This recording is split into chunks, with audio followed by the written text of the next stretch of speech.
दोस्तों, गायब हुई बेटी 15 साल बाद बनी जज, पिता को दी फांसी की सजा। फिर जो हुआ जानकर आपके पैरों तले जमीन खिसक जाएगी। रात के अंधेरे में एक आदमी तेजी से भाग रहा था। उसके चेहरे पर पसीना था, उसकी सांसें तेज हो रही थी और उसके हाथ खून से सने हुए थे। वह बार बार पीछे मुड़कर देख रहा था, मानो कोई उसका पीछा कर रहा हो। अचानक एक तेज रोशनी उसके चेहरे पर पड़ी और वह वहीं ठिठक गया। पुलिस की गाड़ियां उसके चारों तरफ आ चुकी थी। रमेश यादव, तुम पर अपनी 6 साल की बेटी आराध्या की हत्या का आरोप है। तुम्हें गिरफ्तार किया जाता है, इंस्पेक्टर विक्रम सिंह ने कहा। रमेश के चेहरे पर हैरानी और दर्द था। यह झूठ है, मैंने अपनी बेटी को नहीं मारा, उसने चिल्लाते हुए कहा। लेकिन पुलिस ने उसे पकड़ लिया। 15 साल पहले रमेश की बेटी आराध्या अचानक लापता हो गई थी। गांव के हर कोने में उसकी तलाश की गई, लेकिन वह कहीं नहीं मिली। पुलिस ने जांच की मगर कोई सुराग नहीं मिला। उसकी मां सुमन इस सदमे को बर्दाश्त नहीं कर पाई और कुछ ही महीनों में उसकी मौत हो गई। रमेश पर दुखों का पहाड़ टूट पड़ा। लोग अलग अलग बातें करने लगे। रमेश ने ही अपनी बेटी को मार दिया और लाश गायब कर दी। कोई कहता तो कोई कहता कि उसे किसी ने बेच दिया, लेकिन पुलिस के पास कोई ठोस सबूत नहीं था, इसलिए केस बंद कर दिया गया। अब 15 साल बाद यह केस फिर से खुला था, लेकिन इस बार सबसे चौंकाने वाली बात यह थी कि इस केस की सुनवाई करने वाली जज कोई और नहीं बल्कि खुद आराध्या थी। वह अब देश की ईमानदार जज बन चुकी थी। उसे नहीं पता था कि उसे पहले ही केस में उसे अपने ही पिता के खिलाफ फैसला देना होगा। आराध्या को जैसे ही यह केस सौंपा गया, उसकी आंखों के सामने अतीत घूमने लगा। उसे याद आया कि कैसे उसके पापा उसे झूला झुलाते थे, कहानियों सुनाते थे, स्कूल छोड़ने जाते थे। लेकिन 6 साल की उम्र में अचानक उसकी जिंदगी बदल गई। वह कैसे गायब हुई, उसे कुछ याद नहीं था। उसे सिर्फ इतना पता था कि एक अनाथालय में उसकी परवरिश हुई और बाद में उसने कानून की पढ़ाई की। अब कोर्ट में सामने खड़े उस आदमी को देखकर उसके दिल में सवाल उठ रहे थे। क्या यह वही आदमी है जो मुझे सबसे ज्यादा प्यार करता था? क्या यह वही पिता है जिसने मुझे दुनिया की हर खुशी देने का वादा किया था? अगर यह निर्दोष है तो फिर असली गुनहगार कौन है? सरकारी वकील ने केस पेश किया। उन्होंने बताया कि एक नए गवाह ने सामने आकर दावा किया था कि उसने 15 साल पहले रमेश को देर रात खेतों में कुछ गड्ढा खोदते हुए देखा था। जब पुलिस ने वहां खुदाई की तो उन्हें एक 6 साल की बच्ची की हड्डियां मिली। डीएनए टेस्ट से साबित हुआ कि वे हड्डियों आराध्या की ही थी। पूरा कोर्ट सन्न रह गया। आराध्या खुद भी हैरान थी। अगर यह मेरी ही हड्डियां हैं तो मैं कौन हूं? उसका मन चकरा गया। क्या यह सच था कि रमेश ने ही अपनी बेटी को मार दिया था, या फिर इस कहानी के पीछे कोई और गहरा राज छिपा था? रमेश की आंखों में आंसू थे। उसने हाथ जोड़कर कहा, माय लॉर्ड, मैंने अपनी बेटी को नहीं मारा, मुझे फंसाया जा रहा है। लेकिन सरकारी वकील के पास पुख्ता सबूत थे। आपके खेत से मिली हड्डियों, गवाहों के बयान और पुराने पुलिस रिकॉर्ड बताते हैं कि आप ही कातिल है। सरकारी वकील ने कहा। आराध्या को समझ नहीं आ रहा था कि वह क्या करें। अगर सबूत सच कह रहे हैं तो क्या उसे अपने ही पिता को फांसी की सजा सुनानी होगी, या फिर कहीं कोई और साजिश थी? तभी एक नया गवाह कोर्ट में आया। यह कोई और नहीं बल्कि गांव का पुराना चौकीदार सुरेश था। उसने बताया कि 15 साल पहले की रात मैंने देखा था कि रमेश यादव अपने खेत में किसी से बहस कर रहा था। फिर अचानक गोली चली और रमेश जमीन पर गिर पड़ा। उसके बाद कुछ आदमी एक बोरी उठाकर वहां से भाग गए। पूरे कोर्ट में सनसनी फैल गई। क्या इसका मतलब यह था कि असली गुनहगार कोई और था? अगर रमेश 15 साल पहले खुद घायल हुआ था तो क्या उसने सच में अपनी बेटी की हत्या की थी, या फिर उसे किसी ने फंसाया था? अब मामला पूरी तरह बदल चुका था। रमेश यादव कातिल था या उसे फंसाया गया था? और अगर वह निर्दोष था तो असली अपराधी कौन था? क्या वह आदमी जिसने आराध्या का अपहरण किया था अब भी जिंदा था? अचानक कोर्ट में एक चौंकाने वाली घटना घटी। कोर्ट के बाहर एक बूढ़ा आदमी आया जिसने कहा कि वह इस केस की सच्चाई जानता है। उस आदमी का नाम था हरिनाथ मिश्रा। उसने बताया कि 15 साल पहले गांव के दबंग नेता वीरेंद्र सिंह ने कई गरीबों की जमीन हड़पने के लिए यह साजिश रची थी। उसने रमेश को फंसाने के लिए उसकी बेटी को किडनैप कर लिया था और उसे बेचने की कोशिश की थी। लेकिन ऐन वक्त पर कुछ लोगों ने आराध्या को बचाकर एक अनाथालय में छोड़ दिया। तो क्या इसका मतलब था कि रमेश निर्दोष था? आराध्या की आंखों में आंसू थे। उसके सामने 2 रास्ते थे, या तो वह सबूतों के आधार पर अपने पिता को फांसी की सजा सुना दे, या फिर खुद इस केस की गहराई तक जाकर असली गुनहगार को ढूंढे। उसने दूसरा रास्ता चुना। पूरे कोर्ट रूम में सन्नाटा था। हरिनाथ मिश्रा की गवाही ने पूरा मामला ही पलट दिया था। जज आराध्य खुद उलझन में थी। अब तक उसे यही बताया गया था कि वह मर चुकी थी। उसकी हड्डियां पुलिस को खेत में मिली थी और उसके पिता रमेश यादव ही उसके कातिल थे। लेकिन अगर वह जिंदा थी तो फिर उन हड्डियों का क्या? अगर रमेश ने हत्या नहीं की तो असली गुनहगार कौन था? ये सारे सवाल कोर्ट के हर शख्स के दिमाग में घूम रहे थे। तभी सरकारी वकील उठे और बोले, माय लॉर्ड, अगर रमेश यादव निर्दोष है तो हमें यह साबित करना होगा कि 15 साल पहले असल में हुआ क्या था। हमें यह भी बताना होगा कि खेत में मिली हड्डियां किसकी थी। आराध्या को अब खुद भी इस केस की तह तक जाना था। उसने पुलिस को आदेश दिया कि 15 साल पुरानी फाइल फिर से निकाली जाए और सभी पुराने गवाहों से दोबारा पूछताछ की जाए। तभी कोर्ट में एक और गवाह सामने आया। नाम था राजू, जो 15 साल पहले वीरेंद्र सिंह का नौकर था। वह अब तक डर के मारे चुप था, लेकिन आज उसने कोर्ट में सब सच बता दिया। साहब, मैंने अपनी आंखों से देखा था कि उस रात असली गुनहगार वीरेंद्र सिंह था। राजू ने कांपते हुए कहा।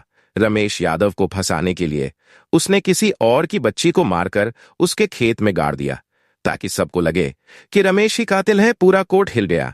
तो इसका मतलब है कि खेत में जो हड्डियां मिली थी वह किसी और लड़की की थी, लेकिन असली टारगेट आराध्या थी। सरकारी वकील ने कहा। अब सवाल यह था कि अगर वीरेंद्र सिंह ही असली गुनहगार था तो 15 सालों तक वह चुप क्यों था? और सबसे बड़ा सवाल, अब वह कहां था? क्या वह अब भी पुलिस के हाथों से बचा हुआ था या फिर उसने कोई और बड़ी साजिश रच दी थी? कोर्ट रूम में सनसनी फैल चुकी थी। अब यह साबित हो चुका था कि रमेश यादव निर्दोष था और असली गुनहगार गांव का दबंग नेता वीरेंद्र सिंह था। लेकिन अब तक वीरेंद्र सिंह का कोई पता नहीं था। पुलिस ने कई जगह छापेमारी की, लेकिन वह गायब हो चुका था। जज आराध्या अब तक अपने फैसले से दूर थी।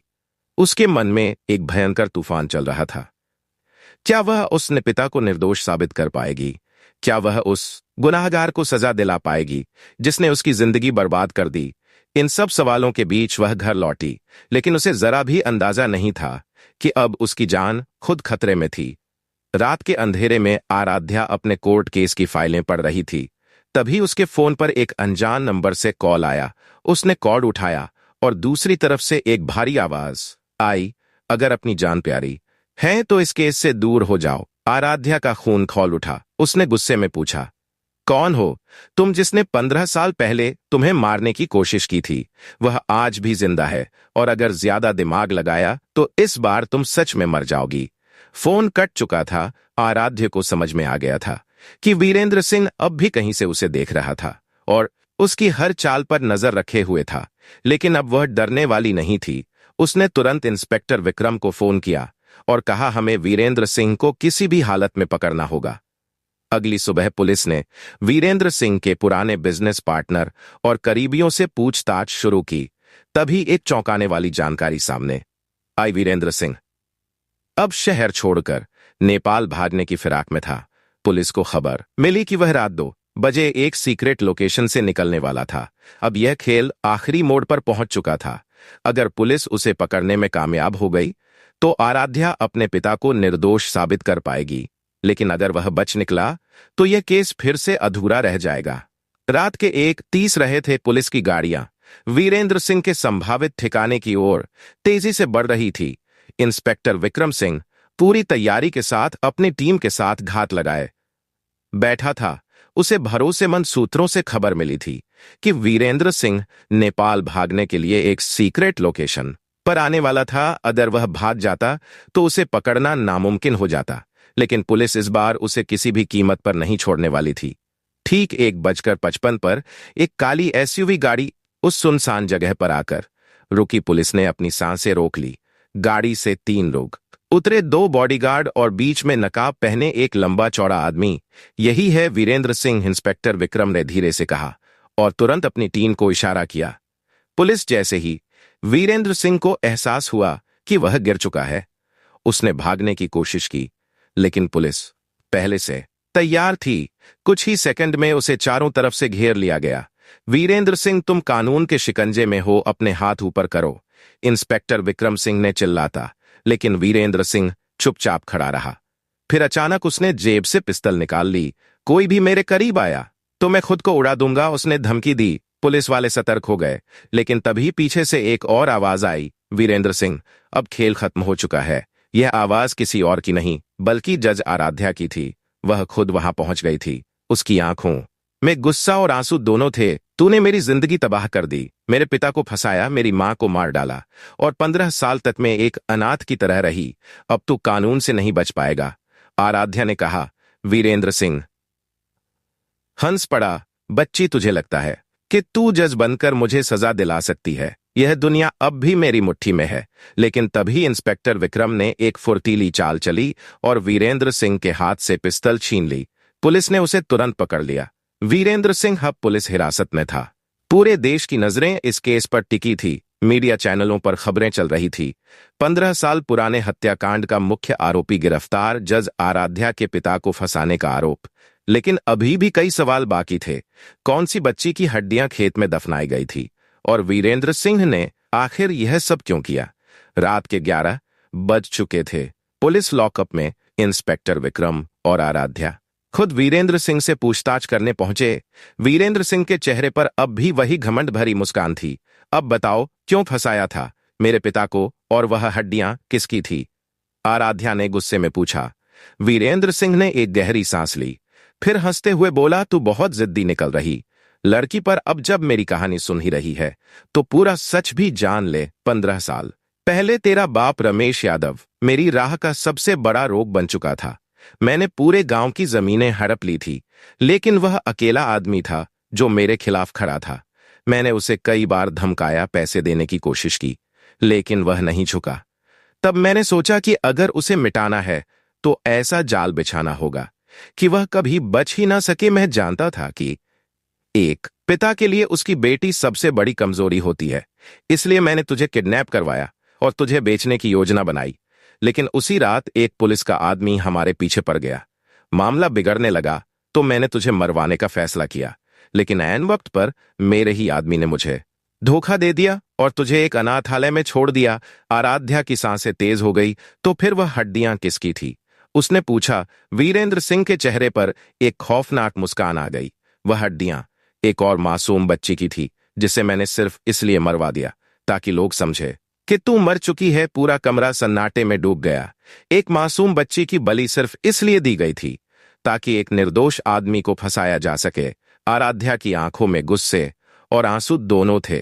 आज तू सिर्फ एक आरोपी नहीं, बल्कि इंसानियत का सबसे बड़ा गुनहगार है। वीरेंद्र सिंह, इंस्पेक्टर विक्रम ने गुस्से में कहा। लेकिन तभी वीरेंद्र सिंह हंस पड़ा और बोला, यह लड़ाई अभी खत्म नहीं हुई है। जेल के बाहर भी मेरे आदमी हैं, और जब तक मैं जिंदा हूं तुम मुझे सजा नहीं दिला सकते। वीरेंद्र सिंह की गिरफ्तारी के बाद पूरा देश इस केस पर नजर गड़ाए बैठा था। अब सवाल यह था, क्या उसे उसके गुनाहों की सजा मिलेगी या फिर वह अपने पावरफुल गैंग की मदद से छूट जाएगा। लेकिन आराध्या अब किसी भी हाल में अपने पिता को इंसाफ दिलाना चाहती थी। अगले दिन कोर्ट में वीरेंद्र सिंह को पेश किया गया। पूरा कोर्ट खचाखच भरा था। पत्रकार, न्यूज चैनल, आम जनता, हर कोई इस ऐतिहासिक केस का गवाह बनने आया था। जज ने जैसे ही कार्यवाही शुरू की, वीरेंद्र सिंह के वकील ने एक चौंकाने वाली दलील पेश की। माय लॉर्ड, मेरे मुवक्किल को फंसाया जा रहा है। उसके खिलाफ कोई ठोस सबूत नहीं है कि उसने ही 15 साल पहले हत्या करवाई थी। खेत में मिली हड्डियों की फॉरेंसिक रिपोर्ट तक कोर्ट में पेश नहीं की गई है। पूरे कोर्ट में कानाफूसी शुरू हो गई। क्या सच में सबूत अधूरे थे? क्या वीरेंद्र सिंह फिर से बचने वाला था? लेकिन तभी सरकारी वकील खड़े हुए और बोले, मैं लॉर्ड, हम एक ऐसा सबूत पेश करने जा रहे हैं जो इस केस की पूरी कहानी बदल देगा। अचानक दरवाजे से 2 पुलिसकर्मी अंदर आए और उनके साथ एक दुबला पतला आदमी था, राजेश, जो 15 साल पहले वीरेंद्र सिंह का सबसे भरोसेमंद आदमी था। राजेश ने कांपते हुए जेंच के सामने गवाही दी, साहब, मैं ही वह आदमी था जिसने आराध्य को किडनैप किया था, लेकिन मैंने उसे मारा नहीं, बल्कि उसे एक अनाथालय में छोड़ दिया। वीरेंद्र सिंह ने मुझे मारने की धमकी दी थी, इसलिए मैं भाग गया। आज मैं सच बताने आया हूं। पूरा कोर्ट हिल गया। यह सबसे बड़ा सबूत था कि वीरेंद्र सिंह ही असली गुनहगार था। लेकिन खेल अभी खत्म नहीं हुआ था। तभी वीरेंद्र सिंह खड़ा हुआ और हंसते हुए बोला, तुम सब मुझे सजा दिलाने का सपना देख रहे हो, लेकिन यह कोर्ट रूम मेरा कुछ नहीं बिगाड़ सकता। जयंज ने कड़क आवाज में कहा, तुम्हारी हंसी ज्यादा देर नहीं टिकेगी वीरेंद्र सिंह, तुम्हारे सारे गुनाह अब सामने आ चुके हैं। लेकिन तभी एक धमाका हुआ। कोर्ट रूम में वीरेंद्र सिंह के गुंडों ने हमला कर दिया। चारों तरफ अफरात फरी मच गई। पुलिस और गुंडों के बीच गोलियां चलने लगी। वीरेंद्र सिंह इस मौके का फायदा उठाकर भागने की कोशिश करने लगा। क्या वीरेंद्र सिंह फिर से बच निकलेगा या इस बार कानून उसे रोक लेगा? अगले कुछ मिनटों में इस कहानी का सबसे बड़ा फैसला होने वाला था। कोर्ट रूम में अफरातफरी मची हुई थी। वीरेंद्र सिंह के गुंडों ने अचानक हमला कर दिया था और गोलियों की आवाज से पूरा कोर्ट गूंज उठा। जज, वकील, पुलिस सब अपनी जान बचाने के लिए इधर उधर भाग रहे थे, लेकिन इंस्पेक्टर विक्रम और उनकी टीम पूरी तरह तैयार थी। वीरेंद्र सिंह को जिंदा मत जाने दो, विक्रम ने गुस्से में चिल्लाता। वीरेंद्र सिंह इस मौके का फायदा उठाकर कोर्ट से भागने की कोशिश करने लगा। उसकी आंखों में घबराहट साफ दिख रही थी। वह जानता था कि अगर आज पकड़ा गया तो उसकी पूरी जिंदगी जेल में कटेगी। लेकिन जैसे ही वह दरवाजे से बाहर निकला, सामने खुद आराध्य खड़ी थी। उसकी आंखों में कोई डर नहीं था, बल्कि 15 साल के दर्द का गुस्सा था। आज तुझे कोई नहीं बचा सकता, वीरेंद्र सिंह, आराध्या ने कहा। वीरेंद्र सिंह ने हंसने की कोशिश की, लेकिन उसकी आवाज कांप रही थी। बच्ची, तू सोचती है कि मुझे रोक लेगी? उसने जेब से पिस्तौल निकालकर आराध्या की तरफ तान दी। पूरा कोर्ट सहम गया, लेकिन तभी एक जोरदार धमाका हुआ। गोलियां चली थी, लेकिन वह वीरेंद्र सिंह ने नहीं, बल्कि इंस्पेक्टर विक्रम ने चलाई थी। वीरेंद्र सिंह के सीने में 2 गोलियां लग चुकी थी। उसकी आंखें फटी रह गई। वह कुछ कहने की कोशिश कर रहा था, लेकिन शब्द नहीं निकल रहे थे। उसने कांपते हुए आराध्य की तरफ देखा, जैसे कुछ कहना चाहता हो, लेकिन अगले ही पल वह जमीन पर गिर पड़ा, मरा हुआ। पूरे कोर्ट में सन्नाटा छा गया। वीरेंद्र सिंह, जिसने 15 साल पहले एक मासूम बच्ची की जिंदगी तबाह कर दी थी, आज खुद मिट चुका था। आराध्या की आंखों से आंसू बहने निकले, लेकिन यह आंसू दुख के नहीं थे, यह आंसू जीत के थे। इंसाफ की जीत। जज ने तुरंत फैसला सुनाया, रमेश यादव निर्दोष है। 15 साल पहले उनके खिलाफ दर्ज सभी आरोप खारिज किए जाते हैं। पूरा कोर्ट तालियों की गूंज से भर गया। आज इंसाफ जीत चुका था। जब आराध्य अपने पिता से मिली तो रमेश यादव की आंखों में आंसू थे। उन्होंने अपनी बेटी को गले लगाते हुए कहा, तू मेरी बेटी ही नहीं, मेरी शान भी है। आज 15 साल की दर्द भरी लड़ाई खत्म हो चुकी थी। गुनहगार मिट चुका था और सच्चाई की जीत हो गई थी। तो दोस्तों, ये कहानी आप लोगों को कैसी लगी? लाइक और कमेंट करके जरूर बताएं और चैनल को सब्सक्राइब जरूर करें। मिलते हैं एक नई कहानी के साथ। बहुत बहुत धन्यवाद।